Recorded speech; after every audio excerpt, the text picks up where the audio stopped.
बिहार की अंतिम voter list जारी होने के बाद एक बड़ा खुलासा हुआ है। चुनाव आयोग को जांच में पता चला है कि करीब 6000 वोटर ऐसे हैं जिन्हें भारत की नागरिकता या कहें नागरिक नहीं माना जा सकता, यानी ये लोग विदेशी हैं कि और किसी तरह मतदाता सूची में शामिल हो गए हैं। आयोग अब इनके खिलाफ कार्रवाई की तैयारी कर रहा है। 1 अगस्त को जब स्पेशल इंटीमेशन रिवीजन यानी SIR के बाद ड्राफ्ट मतदाता सूची जारी हुई थी, तब इस तरह की कोई जानकारी सामने नहीं आई थी। लेकिन 30 सितंबर को आई फाइनल लिस्ट में साफ हुआ कि बड़ी संख्या में वोटरों के नाम हटाए गए हैं। इनमें विदेशी भी शामिल हैं। कितने नाम काटे गए हैं? फाइनल वोटर लिस्ट के मुताबिक इस बार 3.6 यानी 3,66,000 वोट के या कहें वोटरों के नाम सूची से हटा दिए गए हैं। इनमें से 62,000 लोगों की मौत हो चुकी है। 1,64,000 लोग स्थायी रूप से दूसरी जगह चले गए हैं। 81,000 वोटर की डुप्लीकेट एंट्री पाई गई है। वहीं 48,000 वोटर अपने पते पर नहीं मिले हैं। करीब 100 लोग ऐसे थे जिनकी उम्र मतदाता बनने लायक नहीं थी। इन्हीं 3,66,000 लाख वोटों को लगभग 6,000 ऐसे हैं जिन्हें विदेशी माना गया है। ये बात इसलिए भी गंभीर है क्योंकि ड्राफ्ट सूची में ये तथ्य सामने नहीं आया था। महिलाओं के नाम ज़्यादा कटे।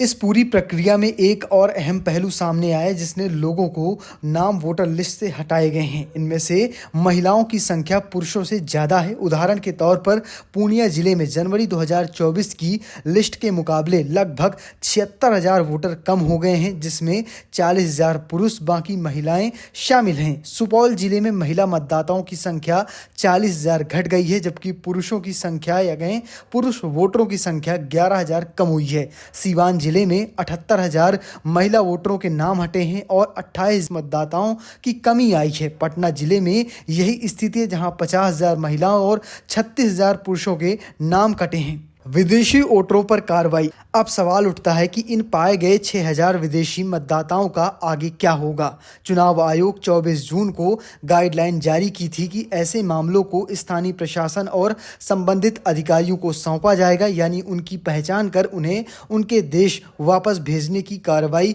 हो सकती है। पिछले कुछ वर्षों में ऑपरेशन सिंदूर जैसे अभियानों के जरिए कई राज्यों से बांग्लादेशी नागरिकों को पकड़ा गया है और डिपोर्ट किया गया है। बिहार में भी ऐसी कार्रवाई की अब संभावना जताई जा रही है।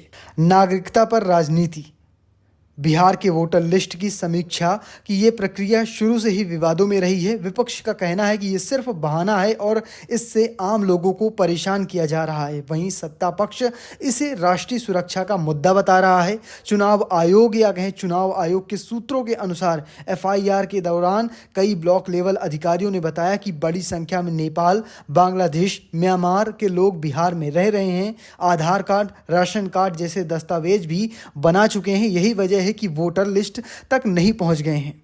यही वजह है कि वो वोटर लिस्ट तक पहुंच गए हैं। कुल मिलाकर बिहार की नई वोटर लिस्ट में विदेशी मतदाताओं का सामने आना सुरक्षा और राजनीति दोनों दृष्टि से एक अहम मुद्दा बन गया है। महिलाओं के नाम बड़ी संख्या में कटने से भी सवाल उठ रहे हैं। आने वाले दिनों में इस मामले पर राजनीति और गर्मा सकती है। फिलहाल आप कैसे देखते हैं इस खबर को? कॉमेंट बॉक्स में लिखिएगा और पेज को फॉलो करना, चैनल को सब्सक्राइब करना बिल्कुल भूलिएगा।